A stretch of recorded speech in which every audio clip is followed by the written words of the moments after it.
capítulo 54. Atenção na palavra que o Senhor dará nesse momento, tendo em vista que nós estamos hoje numa assembleia solene e reverente, como o nosso diácono apresentou, e estamos muito alegres. O Senhor vai mostrar mais uma vez para nós, por intermédio de muitas coisas que vamos ver aqui hoje, o quão Ele é maravilhoso, o quão Ele é tremendo. Então, se aproxime do Senhor, fale com Ele, e nesse momento é uma breve palavra, não é um sermão longo, você vai poder meditar sobre as Escrituras também. Isaías capítulo 54, leremos do verso 1 ao 5 em voz alta. Toda a igreja, leia comigo, por favor. Cante, ó estéril, você que não deu à luz, exulte e grite de alegria, você que nunca sentiu dores de parto, porque os filhos da mulher solitária são mais numerosos do que os filhos da casada, diz o Senhor. Alargue o espaço de sua tenda e aumente o toldo de sua habitação. Não o impeça, alongue as cordas e firme bem as estacas, porque você se expandirá para a direita e para a esquerda. A sua posteridade possuirá as nações e fará com que se povoem as cidades arrasadas. Não tenha medo, porque você não será envergonhada. Não tenha vergonha, porque você não sofrerá humilhação. Você se esquecerá da vergonha da sua mocidade e não mais se lembrará da desgraça da sua viuvez, porque o seu Criador é o seu marido, Senhor dos exércitos é o seu nome, o Santo de Israel é o seu Redentor, ele é chamado o Deus de toda a terra. Oremos. Pai querido, louvado seja o Teu nome nessa Assembleia. Glorificado seja o nome de Jesus Cristo. No poder do Espírito, a igreja clama por ouvir Tua voz. Tua palavra já foi lida e é de sobremodo edificante. Desejamos agora que Teu Espírito domine a igreja e que unânime ela cante de alegria. Em nome de Jesus Cristo, amém.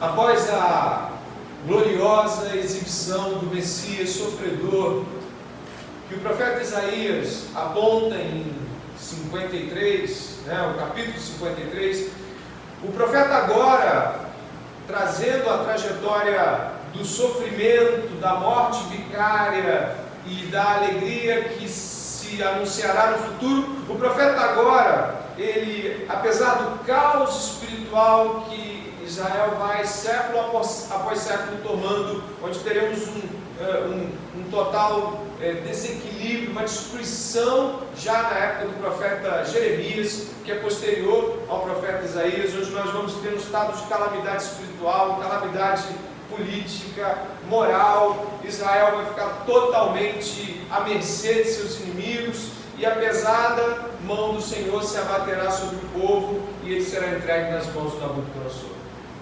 Isaías ainda, há 120, 140 anos desse evento, Isaías aqui profetiza algo glorioso sobre o futuro do povo de Deus. Apesar do caos progressivo, Isaías recebe do Espírito Santo a revelação de que as coisas serão diferentes no futuro. No primeiro verso, fala de um júbilo, de um louvor. Ele diz: cante, ó estéril, você que não deu à luz, exulte e grite de alegria, você que nunca sentiu dores de parto. Nesse momento aqui, Isaías está falando de uma mulher que, como você pode observar, tanto no verso 1 quanto no verso 4, ela vai ter uma prerrogativa de ser, além de estéril, que já é para aquela sociedade completamente difícil você não ter filhos. Aquilo não é só uma vergonha, mas é uma completa alienação social. Uma mulher que não consegue dar à luz, não consegue dar continuidade ao nome do seu marido. Você também tem nela a viuvez. Observe, por favor, 4b, você se esquecerá da vergonha da sua mocidade e não mais se lembrará da desgraça da sua viuvez. Essa mulher, esse tipo que ela faz, né, o profeta desenha uma mulher viúva, estéril e senhora, porque aqui fala de mocidade no passado, significa então que ela está completamente fora de um contexto de respeito, de sociedade, de valor. Essa mulher que tipifica aqui o povo de Deus em sua destruição, o povo de Deus em sua aparente aniquilação diante das mãos dos inimigos, é apresentado aqui como alguém que está completamente à mercê do que pode ser feito. Nesse estado de caos, é muito difícil imaginar que o profeta diga: cante, exulte. É isso que ele fala aqui: exulte, cante, ó estéril. Eu pergunto, pode essa, ó estéril, cantar com tanta alegria diante de um cenário completamente difícil para ela? Mas se você puder ir até o verso 5, e o verso 5 ser o verso que vai reger os demais em ordem de trás para frente, o verso 5 aponta para quem é o futuro, ou aquele que redimirá, o redentor, o marido redentor dela. O marido redentor dela, no verso 5, é um marido santo, é um marido fiel, é um marido justo, é o marido dos maridos, é o Senhor dos exércitos. O verso 5 que diz: porque o seu Criador é o seu marido, Senhor dos exércitos é o seu nome. Primeira coisa que eu queria que você pensasse aqui é que quando Deus te ordena a louvá-lo, quando Deus te ordena a cantar louvores diante de uma situação de opróbrio, miséria ou desgraça, Deus não está fazendo isso desdenhando da sua condição de dor. Obviamente que não. Deus está fazendo isso porque quando Ele ordena cante, você que parece ter todas as vergonhas do mundo para manter nessa tarde, nessa noite, cante porque eu sou o seu Redentor. Cante porque o futuro que você terá em termos de redenção já é tão maravilhoso que é possível que você cante agora, ainda que nada esteja sendo visto, ainda que a redenção pareça apenas e tão somente uma promessa. Eu sou o seu marido, eu o seu resgatador. Conhecemos a história de Ruth e Boaz e o modo como ela acompanha sua sogra, né, em sua viuvez e na viuvez de sua sogra, até um terreno que aparentemente não vai lhe trazer muita distância da sua condição anterior. Elas colhem espigas, elas vivem das sobras do povo, e então a história que se desenha não é essa, mas a história que vai se desenhar também para o povo de Israel é que vai haver um Boaz, um redimidor. Deus está dizendo aqui: eu sou o teu Boaz. Não parece, não está fácil, o cenário é caótico, mas quem te ordenou a cantar é maior do que esse cenário. E é nesse ponto, e a partir desse ponto, que você pode ter garantia de cantar, de louvar, ainda que esteja numa tarde terrível, ainda que esteja num momento da vida completamente destruído, ainda que aparentemente toda a estrutura ao seu redor tenha ruído e você não tenha forças. Existe um Deus que casou-se com sua igreja. Ele é o Redentor da igreja. Ele é o Redentor dessa igreja, nessa tarde. O verso 4 diz que não apenas você deve crer em quem é esse marido, mas o verso 4, como estamos lendo em reverso, para poder entender por que cantar, O verso 4 diz: não tenha vergonha. Você não precisa ter vergonha. Existe honra prometida para você. Existe honra grandiosa. Não precisa mais sair na rua com o manto da vergonha.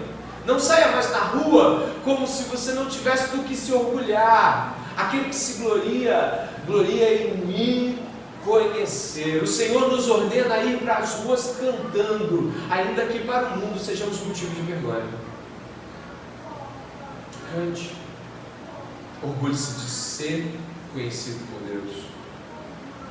Esse marido fiel e cuidadoso, esse protetor justo, ele é aquele que ordena aos homens que vão na direção das missões.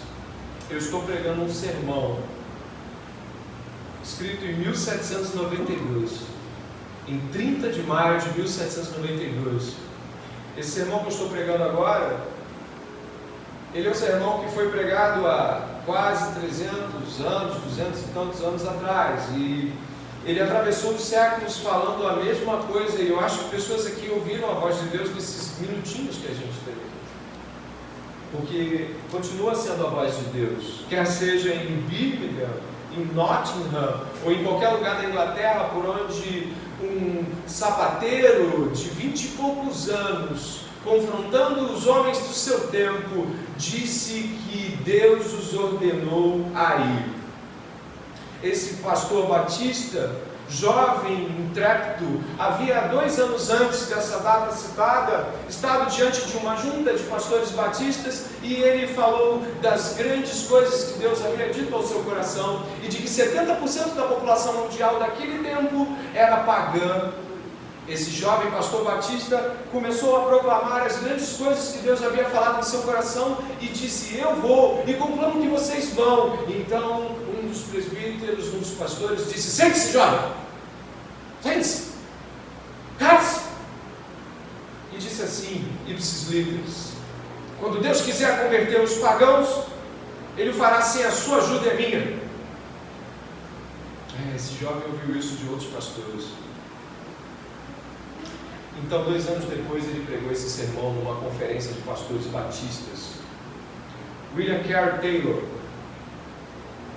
o jovem sapateiro, indouto e incapaz de ter dinheiro para pagar um seminário, pregou esse sermão, e 2 dias apenas depois, uma associação de plantio e envio de batistas para a pregação do Evangelho em lugares distantes foi fundada 2 dias depois desse sermão que você acabou de ouvir. Carey sabia que não era ser sapateiro que faria diferença ali, e nem seminarista talvez, mas ter ouvido a voz de Deus nas Escrituras. Ele pregou o sermão de Isaías 54 e inflamou o coração de homens que estavam ali ressecados pela mesmice.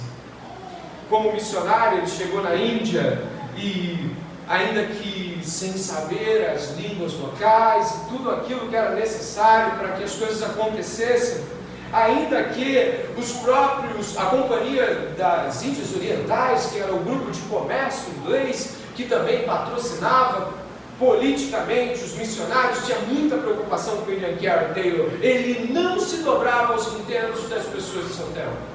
Esse jovem pastor batista pregou por 7 ininterruptos anos, sem sequer uma conversão, e contando apenas com 4 membros ingleses.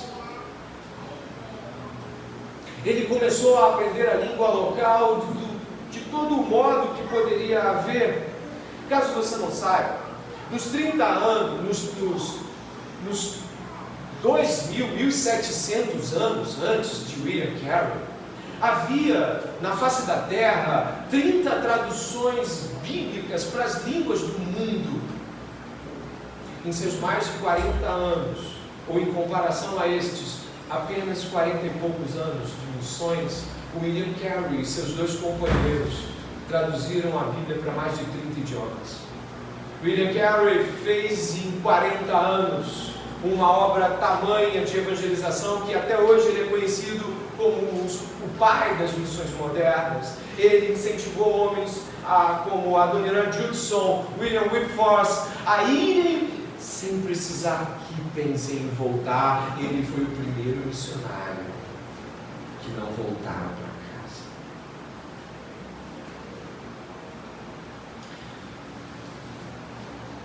Ele entendia que aquele povo sofrido precisava muito mais do que um estágio num tempo naquele lugar. Eles precisavam de um Cristo. Os homens de seu tempo não entendiam porque ele era tão radical, mas ele havia visto Jesus.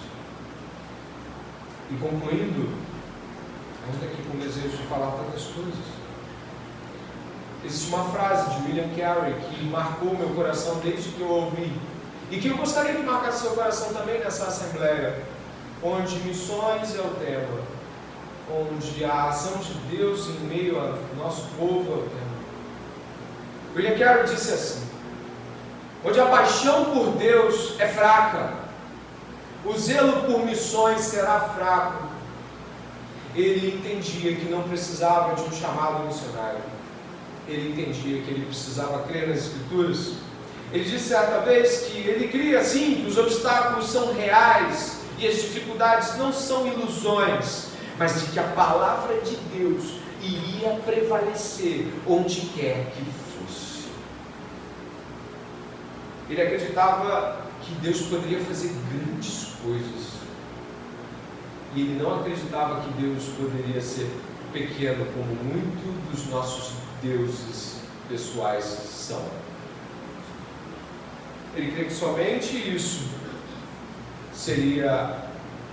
dessa forma seria possível avançar com missões. E eu finalizo dizendo o seguinte, antes de orar: a Igreja Batista do Discipulado é um fruto missionário. Não temos no nosso meio um homem da estatura de William Carey Taylor. Nós temos o Igor, o Adonias, a Tamires, a Daina, o João, a Aline, a Josi, a Pamela, o David, o Lucas, o Euler, a Camila, o Alan, a Raquel, a Daniele. Nós temos pessoas que estão ouvindo Isaías 54, do 1 ao 5, e ouvindo o que essa palavra fez no coração de homens há quase 250 anos atrás e que pode fazer hoje no nosso coração, nos fazendo ser profundamente entregues a Deus. Eu te deixo uma frase, não de William Carey, mas eu te deixo uma frase: missões só acontecem se Deus deixa de ser prioridade e passa a ser tudo para você. Peço que nessa tarde a paixão por Deus queime no seu coração. Vamos orar.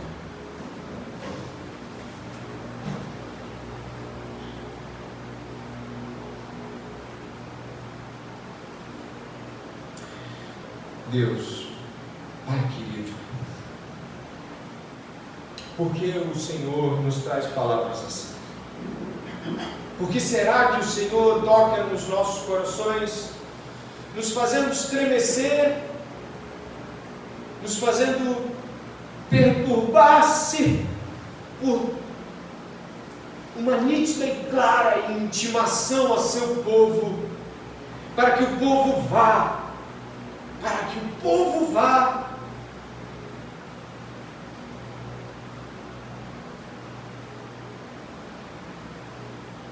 Deus, em nome de Jesus, assim como o Senhor queimou o coração de homens e mulheres através da vida de William Carey Taylor, nessa tarde eu clamo em nome de Jesus para que o Senhor queime o coração desses que ouvem agora, para que a mensagem do Evangelho chegue aos confins da terra, e homens e mulheres aqui não tenham sua vida por valiosa, a não ser que seja para ser derramada em campo missionário. O que será que este homem e essa mulher ainda deseja dessa vida, se não morrer por Jesus Cristo? É nesse tom, Deus, que Tu abres essa assembleia. O Senhor abre ela de modo imponente, grandioso, como o Senhor da igreja, a Igreja Batista do Discipulado, o Senhor é o rei dessa igreja. O Senhor plantou essa igreja há 2 anos e meio atrás. E o Senhor fala hoje a jovens, a senhores, a senhoras: vão, vão, vão. O Cordeiro é digno de toda a aceitação. Dando início, Pai, com uma palavra missionária, que cada vez que os relatórios forem pronunciados e os grandes feitos de Deus forem colocados, que cada vez que tudo isso for disposto diante dos olhos dessa igreja, possa haver um glórias a Deus.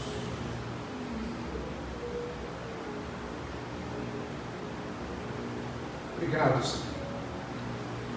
Continua falando conosco. Em nome de Jesus. Amém. Glórias a Deus.